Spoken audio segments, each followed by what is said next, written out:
Hello दोस्तों, नमस्कार। मैं हूं रणधीर और आप देख रहे हैं ई टेक्नो चैनल। आज मैं आप लोगों को बताने वाला हूं कि चप्पल जूता के दुकान में कैसे नुकसान से बचे आप। अगर आप ध्यान नहीं देंगे तो बहुत ज़्यादा नुकसान हो जाएगा। इस बिजनेस में जो है सो माल परचेजिंग करने में ही आपको ध्यान देना है कि क्या चीज़ परचेज करें, क्या नहीं करें। आपके एरिया में क्या चीज़ का डिमांड है, क्या चीज़ का डिमांड नहीं है। अगर अपने एरिया के हिसाब से आप माल नहीं परचेज करते हैं तो आपको बहुत ज़्यादा नुकसान होगा चप्पल जूता में। जैसे आप देखिए, मैं ये एक लेके आ गया था चप्पल, और ये जो है सो ओल्ड स्टॉक था। अब मेरे पास तो ये अप्रोक्स 3-4 महीना पहले आया है, बट ये स्टॉक जो है सो होलसेलर जिससे भी हम माल लिए हैं उसके पास बहुत पुराना माल था। इसीलिए देखिए अब मेरे पास क्या हो गया, देखिए इस तरह से खराब हो गया है।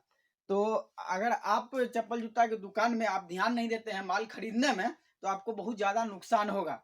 जो है सो आपके एरिया में जो चीज़ का डिमांड है और जितना आपको डिमांड है उसी के हिसाब से खरीदे। ज़्यादा बल्क परचेजिंग कीजिएगा। 1-2 रुपया कभी कभी क्या होता है कि होलसेलर को माल अगर बेचना होता है तो आपको 1-2 रुपया सस्ता कर देगा। जो ये चीज़ इतना में ले लीजिए, आपको दे देंगे, ये चीज़ इतना ही में दे देंगे। तो अगर उस ट्रैप में अगर आप फंस गए तो बहुत ज़्यादा आपको नुकसान होगा। तो जो भी चप्पल जूता के दुकानदार हैं जो नया खोलना चाहते हैं उनके लिए भी है, और जो अगर मतलब पहले से चला रहे हैं और उनको पता नहीं चल रहा है तो वो भी अगर इस चीज़ पे ध्यान देंगे तो उनको लॉसेस से बचा जा सकता है। बहुत बड़ा लॉसेस होता है चप्पल जूता में। अगर आपका दुकान मानिए नया है तो आपको पता भी नहीं चलेगा जो क्या चीज़ खराब होगा, क्या चीज़ नहीं खराब होगा, कितना दिन में चप्पल खराब हो जाता है।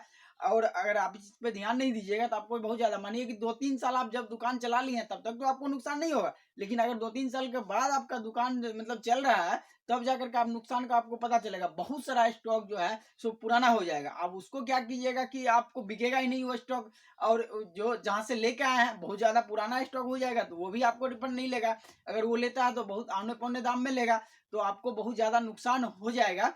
तो इसीलिए जो भी चप्पल जूता के दुकानदार भाइयों हैं वो जिस भी होलसेलर से माल लेते हैं करंट स्टॉक ही लें। करंट जो माल है, नया माल जो है उसी को परचेज करें। पुराना माल पे ध्यान कभी दें ही नहीं। अगर पुराना माल आप 2 रुपया 4 रुपया सस्ता के कारण खरीद लेते हैं तो मानिए कि आपको पता नहीं है कितना दिन का माल है, तो आप लेके आ जाइएगा। और लेके आ जाइएगा तो कस्टमर अगर ले जाएगा तो उससे क्या होगा कि कस्टमर भी आपको, अगर उसके 10 दिन में खराब हो जाता है चप्पल तो आपको आएगा रिटर्न करने के लिए, क्योंकि 10 दिन का चप्पल तो खराब होता नहीं है।